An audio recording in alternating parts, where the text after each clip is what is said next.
네, 매일 디지털 시장의 분위기와 이슈 읽어보는 시간입니다. 코이니머니 시작할게요. 오늘은 김재희 블록미디어 편집장 모셨습니다. 안녕하세요. 안녕하세요. 국내 디지털 경제 전문 매체 블록미디어의 김재희 편집장입니다. 네, 우리 시황부터 힘차게 보면 좋을 텐데 아직 좀 힘들죠? 네, 코스피와 코스닥이 열심히 달리고 있는데 디지털 자산 시장은 아직도 조금 상방이 많이 막혀 있는 상태입니다. 코인마켓캡 함께 보시면서 시황 같이 살펴보실까요? 네, 네. 비트코인부터 봐주시죠. 네, 비트코인 지금 오후 10시 42분 현재 87,943달러, 24시간 전 대비보다 24시간 전보다 0.06% 오르고 있고요. 네. 그리고 시가총액 2위 이더리움도 네, 봐주세요. 이더리움도 함께 보시면 2,912달러로 아직 3,000달러 돌파를 목표로 고전하고 있는 모습입니다. 그리고 알트코인 중에서 가장 인기 있는 XRP, 리플 함께 보실까요? 네. 리플은 1.87달러, 아직도 2달러 밑에서 하회하고 있는데요. 전날 같은 시간보다 1.44% 내린 모습입니다. 전반적으로 24시간 전 대비 하락세는 많이 줄어든 모습이고 어느 정도 이제 약 강보합하는 모습을 보이고 있는데요. 그래도 일주일간 하락세 그 상승세를 살펴보면 여전히 상승이 좀 막혀 있는 모습입니다. 좀 혼조세를 보이면서 계속해서 횡보하고 있는 구간인 것 같은데 수급 동향도 한번 봐주시죠. 네. 오늘 주목할 점은 이제 현물 ETF 자금 흐름인데요. 전날 미국 시장에서는 그동안 거세게 이어졌던 비트코인과 이더리움의 그 순유출세가 일단 일단락됐습니다. 오늘 비트코인은 684만 달러, 이제 하나로는 99억 원, 그리고 이더리움은 1억 1,700만 달러, 하나로는 1,700억 원 정도가 이제 순유입을 기록한 건데요. 네, 일주일 넘게 이어져 오던 순유출 흐름에 이제 제동을 건 상태입니다. 그 현물 ETF 데이터 함께 봐주시면 좋을 것 같습니다. 네. 현물 ETF도 한번 체크해 주세요. 네. 아까 말씀드린 대로 비트코인은 684만 달러가 순유입이 됐고요. 이제 네. 이더리움은 1억 1,700만 달러, 1,700억 원 정도 들어와 있습니다. 특히 이제 살펴볼 게 XRP, 그러니까 리플이나 솔라나 같은 알트코인 현물 ETF들은 이달 들어 하루 이틀 정도 제외하고는 모두 순유입을 기록하고 있는 상황입니다. 비트코인이나 이더리움은 순유입을 기록하면서 좀 순유출 흐름에 좀 제동을 걸었고 솔라나 같은 알트코인 같은 경우에도 순유입을 기록하고 있다는 점이 눈에 띄고 있는데 공포 지수는 또 어떤가요? 네, 코인마켓캡 공포 심리, 공포 탐욕 지수를 보시면요. 오늘은 29점을 기록을 했습니다. 아직 피어 단계, 즉 공포 단계에 머무르고 있는 상황인데요. 이 공포 탐욕 지수라는 게 0점에 가까울수록 투자 심리가 매도세, 그리고 100점에 가까울수록 매수세에 있는 겁니다. 그래서 상당히 매수세와는 멀리 떨어진 매도세가 좀 강한 게 이제 투자 심리라고 이제 볼 수 있습니다. 상당히 좀 부정적인 전망들이 많이 있다는 건데요. 그러네요. ETF 자금 흐름을 보자면 그래도 유출이 멈추고 유입이 들어왔다는 점은 긍정적인가 싶었는데 아직 공포지수로는 매도세에 더 가깝다는 점이 좀 다른 흐름을 보이고 있다는 게 좀 특징적인 것 같은데 사실 오늘 시장에서 보자면 트럼프 대통령 관세 이슈가 굉장히 크게 작용을 할 것이다라고 좀 우려를 했던 시장이기도 했잖아요. 근데 주식시장에서는 별 반응이 없었거든요. 코인 시장에서는 어땠나요?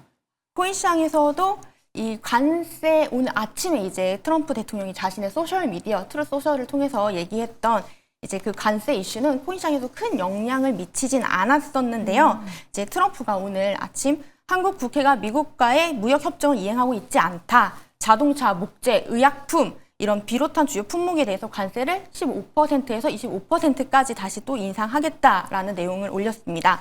이렇게 이 관세가 이렇게 재인상된 경우가 한국에 지금 처음인 거예요. 그래서 무역 협상을 마쳤는데 다시 한국만 이렇게 콕 집어서 얘기했다는 점에서 이제 유럽 연합이나 이런 일부 국가에서 다시 관세 리스크가 부각될 수 있다는 좀 공포감이 조성된 상황입니다.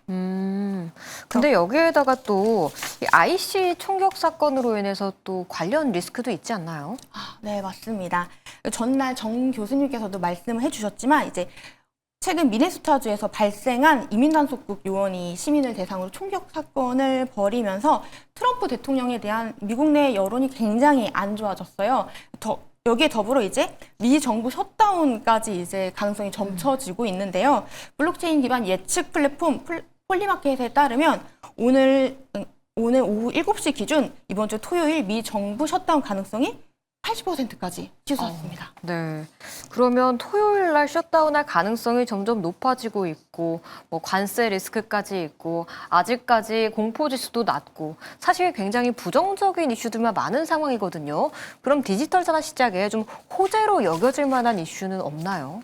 네, 이번 주 코인 시장에서 좀 호재로 볼 만한 이슈를 굳이 꼽자면, 국내 시각으로 오늘 29일 목요일 새벽에 FOMC가 예정되어 있죠. 이제 CME 패드워치에 따르면 선물 시장 관계자의 96%가 연준이 정책 금리를 현재 수준인 3.5%에서 3.75%를 유지할 거다라고 이제 전망을 하고 있는데요. 사실 이 금리 정책 방향보다는 더 중요한 게 차기 연준 의장이 누가 되느냐. 이거에 더 관심이 많은 상황입니다. 트럼프 대통령이 금리 동결 여파를 무마하기 위해서 이제 FOMC에 맞춰 차기 연준 의장을 발표할 수 있다고 보고 있는 건데요. 그래서 지난주에 사실 또 복귀를 해보자면 편집장님께서 4파전에서 3파전으로 좁혀졌다고 말씀을 해주셨던 게 기억이 나거든요. 지금 상황은 어때요? 네, 제가 저번 주에 이제 바로 이 시간에 이제 케빈 워시, 크리스토퍼 윌러 전 연준 의사 그리고 링 리더 블랙록 임원을 언급을 했었는데요. 오늘 시장은 사실상 링 리더 한 명으로 좁혀진 상황입니다. 네, 링 리더는 이제 대표적인 비트코인 현물 ETF인 IBIT를 출시한 블랙록의 글로벌 채권 최고 투자 책임자인데요. 링 리더의 이제 또 다른 이제 예측 플랫폼 칼시를 살펴보면 오늘 오후 7시 기준 51%에 달하는 지지를 받고 있습니다. 네. 이 리더가 이제 여타 다른 연준 의장 후보와 다른 점은 이제 케빈 워시나 크리스토퍼 월러가 전 연준 의사로 이제 지낸 것처럼 이제 정치적 이해관계가 낮은 인물인 건데요. 왜냐하면 비관료 출신이고 민간에서 일하고 있기 때문에 이 점을 좀 시장이나 업계에서 좀 좋게 보고 있습니다. 그래서 이 리더는 비트코인을 현대적인 안전 자산으로 보며 블록체인의 금융 활용 가능성을 되게 높게 이제 쳐준 인물인데요. 그가 의장이 된다면 연준 내부에 더 혁신적인 기조가 도입이 될 수 있다는 게 업계의 기대입니다. 이미선 블록미디어 이코노미스트님은 네. 링 리더가 금리 인하에 우호적인 인물인데다가 현재 시장에 종사하고 있다는 점에서 되게 시장 친화적인 인물이다. 만약에 그가 차기 의장이 된다면 최근 이제 미국 금리 상승세도 좀 일시적으로나마 완화시킬 수 있고 이런 것들이 또 위험 자산에 대한 선호도를 높일 수 있기 때문에 비트코인에게는 좀 호재가 될 수 있습니다. 이번 주에 또 이거를 또 꼭 꼼꼼하게 좀 확인을 해보셔야 될 것 같습니다. 근데 이 시장 이야기를 듣다 보니까 사실 당분간은 보수적인 관점이 좀 필요해 보이거든요. 어떤 대응이 유효할까요? 아무래도 시장이 아직까지는 리스크가 많은 상황이기 때문에 어제 정지열 교수님이 방어가 최선이다라고 말씀해 주셨는데요. 저는 좀 이번 주 연준 차기 의장 발표를 좀 주목해 주시면서 당분간 DCA, 즉 적립식 투자를 좀 진행하시면서 시장 상황을 지켜봐 주시는 게 하나의 전략이라고 볼 수 있겠습니다.